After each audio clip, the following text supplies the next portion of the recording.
बच्चों, इससे पहले हमने तीसरा और चौथे पद किए थे। आज हम आत्मपरिचय कविता की कड़ी में पांचवा पद करेंगे। मैं यौवन का उन्माद लिए फिरता हूं, उन्मादों में अवसाद लिए फिरता हूं। जो मुझको बाहर हंसा रुलाती भीतर, मैं हाय किसी की याद लिए फिरता हूं। यौवन, युवावस्था, उन्माद, पागलपन, नशा, अवसाद, उदासी, दुख, निराशा, एक तरह से अवसाद व्यथा भी हो सकती है। खेद, दुख। मैं यौवन का उन्माद लिए फिरता हूं, उन्मादों में अवसाद लिए फिरता हूं। युवावस्था एक ऐसी अवस्था है जिसमें व्यक्ति में सबसे ज्यादा शक्ति, सबसे ज्यादा ऊर्जा और कुछ कर गुजरने की भावना होती है। ये अल्हड़ अवस्था व्यक्ति को एक नवीन ऊर्जा से परिपूरित रखती है और उसको ये लगता है कि जो वो सोच रहा है या जो उसकी इच्छाएं, आकांक्षाएं और अपेक्षाएं हैं वो अवश्य पूर्ण होनी चाहिए। तो वही अल्हड़पन की खुमारी, युवावस्था का उन्माद, एक ऊर्जा, पौरुष कवि के अंदर भी है। इसीलिए कवि कहते हैं कि मेरे अंदर एक युवा अवस्था का पागलपन है, अर्थात जो यौवन की ऊर्जा है वो हमेशा मुझे ऊर्जस्वित रखती है। और कौन सी भावना से ऊर्जस्वित रखती है कि जो प्रेम की उमंग है, वो प्रेम की भावना का नशा उसे उत्साहित रखता है, उसके अंदर एक आनंद की भावना का संचरण करता है। और यही कारण है कि यौवन का उन्माद, युवा अवस्था की ऊर्जा, ये युवा अवस्था का नशा उसे अपनी प्रेयसी से मिलने के लिए सदैव आतुर रखता है। कवि अपनी प्रेयसी से मिलने के लिए हमेशा व्याकुल तो रहता है, परंतु उसकी ये व्याकुलता मूर्त रूप नहीं ले पाती। और यही कारण है, कवि कहता है, उन्मादों में अवसाद लिए फिरता हूं।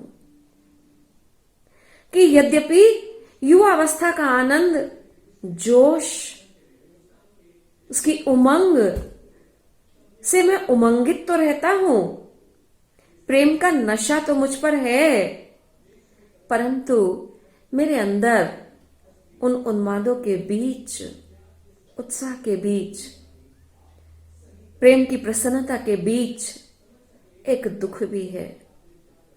और वो निराशा कौन सी, अवसाद कौन सा है कि उसकी प्रेयसी से मिलन नहीं हो पाता। तो यही कारण है कि उन्मादों में अवसाद लिए फिरता हूं। यद्यपि मैं युवा अवस्था के जोश से पूर्ण रूप से परिपूरित हूं, उत्साहित हूं, आनंदित हूं, परंतु मुझे ये जो प्रेम की व्यथा है, ये दुखी भी रखती है। मुझे निराशा भी है कि मैं दीवानों की तरह तो जीवन जी रहा हूं, परंतु मेरे जीवन में प्रेयसी का अभाव है। जो मुझको बाहर हंसा रुलाती भीतर, मैं हाय किसी की याद लिए फिरता। कवि कहते हैं कि यद्यपि युवावस्था का लड़पन मुझे अपनी प्रेयसी की स्मृतियों से हमेशा व्यथित करता है, मुझे हमेशा इस बात की व्याकुलता है कि जो प्रेयसी की आनंदमयी स्मृतियां हैं वो मुझे आनंद से परिपूर्ण तो रखती हैं, परंतु मेरा उससे मिलन नहीं हो पाता। और यही कारण है कि मैं दुनिया को दिखाने के लिए हंसता तो हूं, परंतु भीतर ही भीतर दुखी रहता। और प्रिय की वो जो स्नेहमयी आनंदमयी स्मृतियां हैं वो मुझे भीतर ही भीतर रुलाती रहती हैं। कवि कहते हैं कि ये जो प्रेम का उन्माद है उसमें प्रेयसी की जो वियोग जनित निराशा है वो उसके हृदय को दुखी रखती है, परंतु इन पृथ्वीवासियों को दिखाने के लिए वो हंसता रहता है। अपनी उन स्मृतियों को वो लोगों के सामने जाहिर नहीं करता, आनंदित रहता है, ऊर्जा से परिपूर्ण रहता है, परंतु प्रिय से न मिल पाने की जो व्यथा है वो उसको दुखी रखती है। यहां पर उन्मादों में अवसाद विरोधाभास है। इसके साथ ही साथ श्रृंगार रस के वियोग पक्ष की मार्मिक अभिव्यक्ति है, क्योंकि कवि अपनी प्रेयसी की स्मृतियों को संजोए हुए तो है, परंतु उसका उससे मिलन नहीं होता। और यही ना मिल पाने की व्याकुलता उसे व्यथित करती है।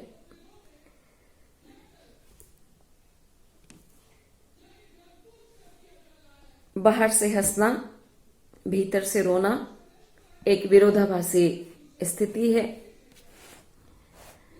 भाषा का प्रवाह अवरोध रहित है, सहज है, संगीतात्मकता है। लिए फिरता हूं की आवृत्ति से कविता में मस्ती का भाव उत्पन्न हुआ है। बच्चों, हमने अपने 5वें पद में देखा कि कवि स्वयं को अपनी प्रिया का वियोगी और उसकी स्मृतियों की विकलता को अभिव्यक्त किया है। उसकी ये विरह व्यथा उसके गीतों में अभिव्यक्त होती है और इसके साथ साथ वह अपने रुदन व पीड़ा को गीतों के रूप में अभिव्यक्त करता है। इसके आगे, कर यत्न मिटे सब सत्य किसी ने जाना, नादान वही है हाय जहां पर दाना। फिर मूढ़ ना क्या जग जो इस पर भी सीखे, मैं सीख रहा हूं सीखा ज्ञान भुलाना। यहां पर कवि कहते हैं, कर यत्न मिटे सब सत्य किसी ने जाना। सत्य क्या है? परमात्मा। और इस संसार के सत्य को जानना बहुत कठिन कार्य है। कवि कहते हैं कि संसार के सत्य को जानने के लिए लोग प्रयासरत रहते हैं। आजीवन सत्य को जानने के लिए अपना जीवन व्यर्थ ही व्यतीत करते रहते हैं, परंतु अपने अहंकार के कारण वो सत्य को प्राप्त नहीं कर पाते, परंतु फिर भी सत्य की खोज में लगे रहते हैं।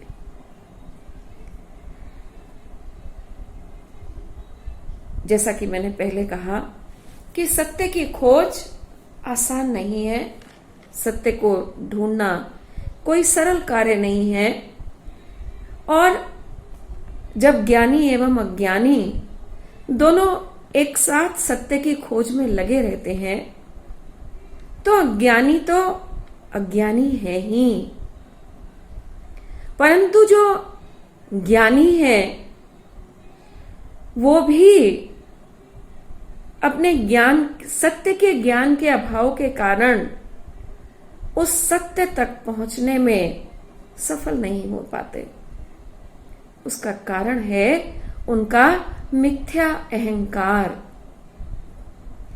उन्हें इस बात का अहंकार होता है कि वो ज्ञानी है और वास्तव में उनका जो ज्ञानी होने का, संपूर्ण होने का जो भाव है वही उन्हें उस सत्य की खोज से अलग कर देता है, विरत कर देता है और वो इस संसार की सत्यता को नहीं जान पाते। क्योंकि सच्चे ज्ञान को जानने के लिए जो सत्यान्वेषण होने का भाव है,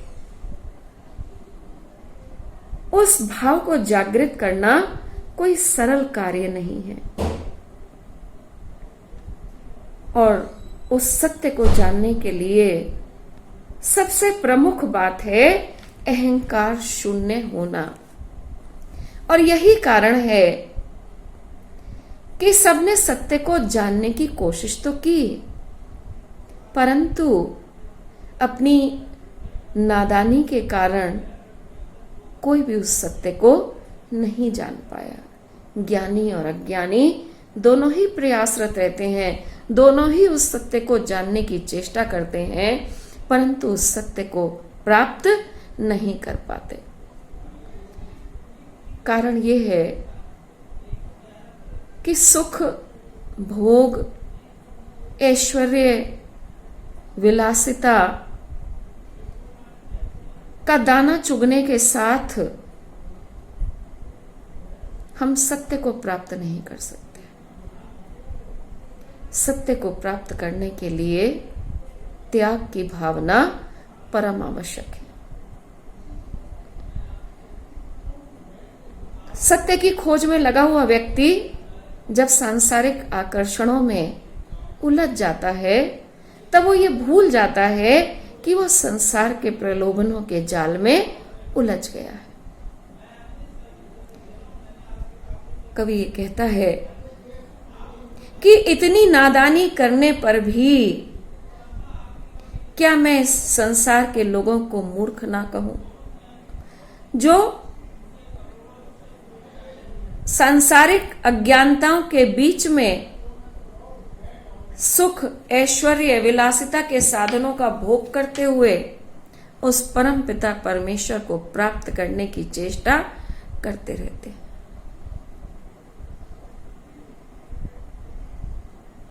और उस सत्य की प्राप्ति में बाधक जो ज्ञानी लोग हैं वो क्यों नहीं प्राप्त कर पाते? क्योंकि वो लोग इस संसार का दाना चुगने में लगे रहते हैं। संसार का दाना क्या है? सांसारिक भोग और आकर्षण, और इसके साथ साथ ईर्ष्या, वैमनस्य, घृणा, छुआछूत, सब कुछ प्राप्त करने की ये जो महत्वाकांक्षाएं हैं, वो हमें उस परम पिता परमेश्वर के वास्तविक तत्व को जानने में बाधक बन जाती हैं। यही कारण है कि सांसारिक लोभ और माया के बीच में उस सत्य को जानना नादानी है, अज्ञानता है। तो इसलिए जो अज्ञानी है उन्हें तो सत्य के बारे में कुछ पता ही नहीं, वो तो है ही अज्ञानी। परंतु जो ज्ञानी है वो अहंकारवश उस सत्य को नहीं जान पाते। इसके साथ ही साथ भोग विलास, भौतिक आकर्षणों के लोभ में का दाना चुगने के कारण वो उस संसार के परम तत्व को प्राप्त करने में असफल रहते हैं। कवि कहते हैं कि इसीलिए ये जो संसार के लोग माया में उलझते जा रहे हैं, मिथ्या अहंकार के कारण उस वास्तविक सत्य तक पहुंचने में असफल हो रहे हैं, ऐसे लोगों को देखकर क्या मैं उन्हें मूर्ख ना कहूं? वास्तव में वो लोग मूर्ख हैं जो सत्य प्राप्ति की आकांक्षा तो करते हैं, परंतु अहंकारवश अपनी नादानियों के कारण उस परम तत्व को जान नहीं पाते। कवि कहते हैं कि मैं तो उस नादानी को समझ गया हूं, और जो लोग आत्मिक ज्ञान की उपेक्षा कर रहे हैं, अनुपयुक्त साधनों को अपनाकर उस परमात्मा को प्राप्त करने की कामना कर रहे हैं, उनको मैं मूर्ख कहता हूं। और यही कारण है कि मैं सांसारिकता का पाठ सीखने के स्थान पर उसे भूलना चाहता हूं। मैं स्नेह की भावना को अपने जीवन में महत्व देता हूं, और यही कारण है कि ये सांसारिकता मुझको आकर्षित नहीं कर पाती। मैं तो अपने प्रेम के संसार में मग्न रहता हूं। आज हम हरिवंश राय बच्चन जी द्वारा रचित आत्म परिचय कविता के अगले 2 छंद करेंगे, अर्थात छंद 7 और छंद 8। बच्चों, जैसा कि हमें पता है कि हरिवंश राय बच्चन जी ने अपनी इस आत्म परिचय नामक कविता में अपने मनोभावों को प्रकट किया है, अपना परिचय दिया है, और अपनी इन पंक्तियों के माध्यम से उन्होंने ये स्पष्ट किया है कि वो इस संसार में रह तो अवश्य रहे हैं, इस समाज के गुण दोषों को सहते हुए, सामाजिक दायित्वों को निभाते हुए वो अपनी जीवन यात्रा पर आगे बढ़ रहे हैं। समय समय पर अनेक प्रकार के अनुभव उन्हें विचलित तो करते हैं, परंतु वो अपने कर्तव्य पथ से विमुख नहीं होते। अर्थात इस समाज में जो गुण दोष, स्वार्थपरता और चापलूस किस्म के व्यक्ति हैं, अथवा ऐसे व्यक्ति जो दूसरों की मतों की चिंता करते हुए अपने भावों को अभिव्यक्त करते हैं, वो इन सब बातों से परे हैं। उनके मन को तो जो अच्छा लगता है, जो उनका अपना कल्पना संसार है, जो स्नेह की भावना है उससे परिपूरित वो अपनी काव्य रचनाओं को रचते रहते हैं। इस संसार के लिए, इन पृथ्वीवासियों के लिए उनके हृदय के उद्गार ही उनकी बहुमूल्य भेंट है। अब इसके आगे, मैं और जग और कहां का नाता, मैं बना बना कितने जग रोज मिटाता, जग जिस पृथ्वी पर जोड़ा करता वैभव, मैं प्रति पग से उस पृथ्वी को ठुकराता। यहां पर कवि ने नाता शब्द का प्रयोग किया है और नाता से कवि का अभिप्राय संबंध है। अनेक, हम जब इस संसार में रहते हैं तो अनेक प्रकार के संबंधों का निर्वहन करते हैं और उन्हीं संबंधों के आधार पर हम अपने जीवन को एक स्वरूप प्रदान करते हैं, अपनी जीवन शैली को उसी के अनुकूल बनाते हैं। परंतु कवि की जो जीवन शैली है वो संबंधों पर आधारित नहीं है। उसके जीवन का आधार तो प्रेम है, स्नेह की भावना है, वो सबसे प्रेम करता है। कवि कहता है मैं और जग और, अर्थात मैं तो अलग हूं और ये संसार के लोग अलग हैं। अर्थात मैं इस दुनियादारी से अलग एक भावनामय व्यक्ति हूं। अर्थात जो ये सांसारिक संबंध है, जो व्यावहारिक जीवन शैली के आधार पर लोग एक दूसरे से संबंधों का निर्वहन कर रहे हैं, मेरी जीवन की चाल इन सब से भिन्न है। मैं बना बना कितने जग रोज मिटाता, क्योंकि कवि का कल्पना लोक, काल्पनिक संसार अलग है, इसलिए न जाने वो अपनी काव्य रचनाओं में कितनी भावनामय संसार का, सृष्टि का सृजन करता है, अनेक काव्य रचनाओं की रचना करता है और फिर उनको समाप्त कर देता है। अर्थात वो जब पूर्ण रूप से संतुष्ट नहीं होता तब वो अपनी काव्य रचनाओं को अंतिम रूप प्रदान नहीं करता। इसलिए क्योंकि कवि संवेदनशील है, उसके जीवन में भावनाओं का स्थान सर्वोपरि है, इसलिए वो कहता है कि मेरा इस संसार के लोगों से कोई भी मेल नहीं है। मैं न जाने रोज कितने संसारों की रचना करता हूं और पूरी तरह से जब मैं संतुष्ट नहीं होता तब मैं उन रचनाओं को नष्ट कर देता हूं। अर्थात कि रोज प्रतिदिन एक आदर्श काल्पनिक समाज की संरचना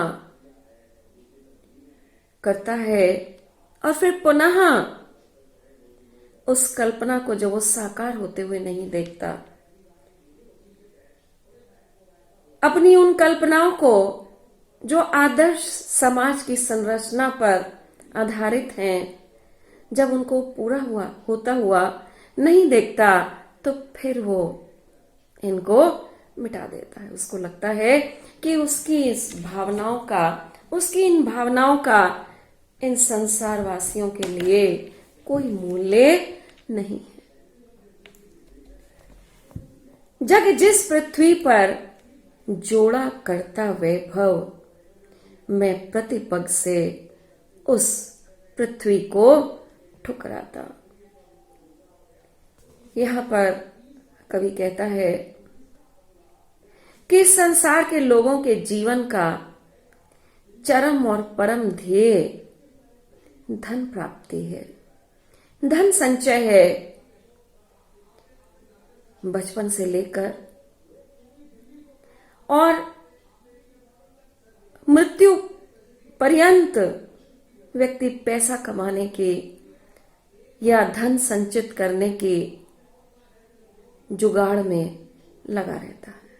किस प्रकार से, कैसे वो जनता के हितों को अनदेखा करता हुआ, समाज के हितों की अनदेखी करता हुआ किस प्रकार से अधिक धन संचय कर सकता है, व्यक्ति की प्रवृत्ति इसी ओर रहती है।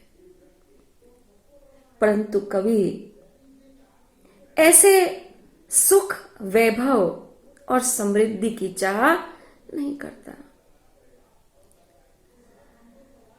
जग जिस पृथ्वी पर जोड़ा करता वैभव, कवि कहता है कि संसार के लोग आजीवन समृद्धि और संपन्नता हेतु धन संचय करने की होड़ में लगे रहते हैं। मैं उस धन, संपत्ति और संपन्नता की कोई कामना नहीं करता। मेरे तो धन, संपत्ति और समृद्धि, संपन्नता, ऐश्वर्य, भोग विलास, सुख भोग के संसाधन तुच्छ और नगण्य है।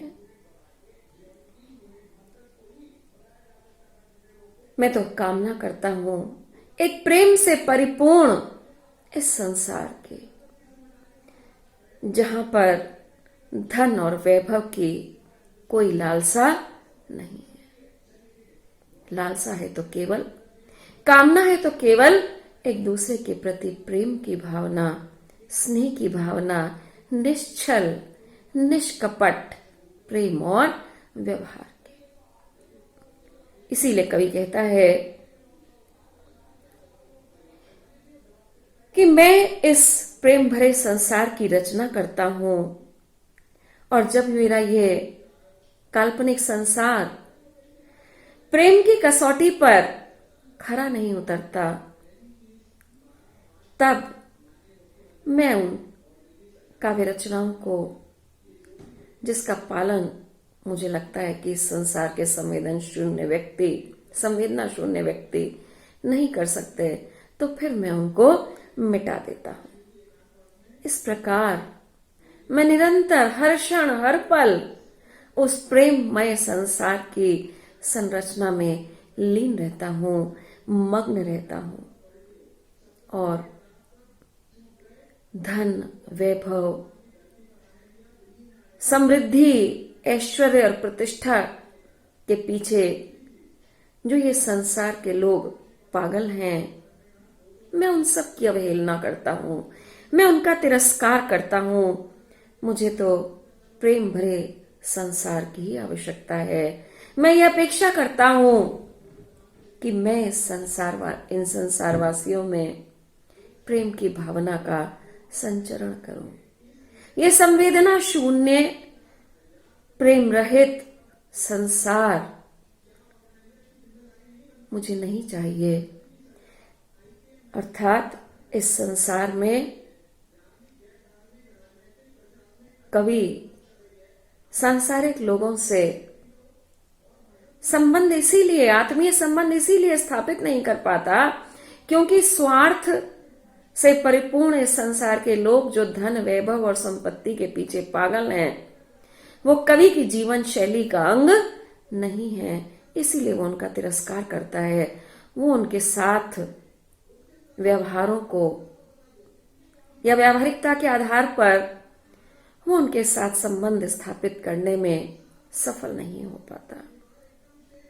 वो तो ऐसे लोक की संरचना में, ऐसे प्रेममय लोक की संरचना में तल्लीन रहता है जहां पर प्रेम हो, जहां पर लोग एक दूसरे से भावनाओं के आधार पर जुड़े हों, हृदय की कोमल भावनाओं के आधार पर जुड़े हों, जहां पर स्वार्थ, लिप्सा, लोभ का कोई स्थान न हो। और अभी तक कवि इस संसार को अपूर्ण मानता है, अधूरा मानता है, वह पिछली अपनी काव्य पंक्तियों में ये भाव स्पष्ट भी कर चुका है।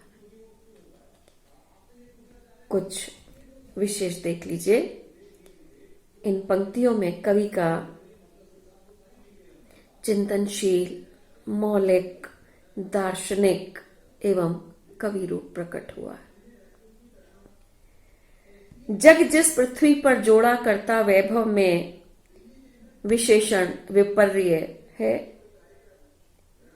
कहां का नाता में प्रश्न अलंकार, कहां का जग जिस में अनुप्रास अलंकार, बना बना में पुनरुक्ति प्रकाश अलंकार और शब्द की आवृत्ति हुई है। भाषा अत्यंत सरल, सरस, प्रभापूर्ण है और जो उनके शब्द हैं वो ऐसे लगते हैं जैसे छंद की गति के साथ साथ नृत्य कर रहे हैं।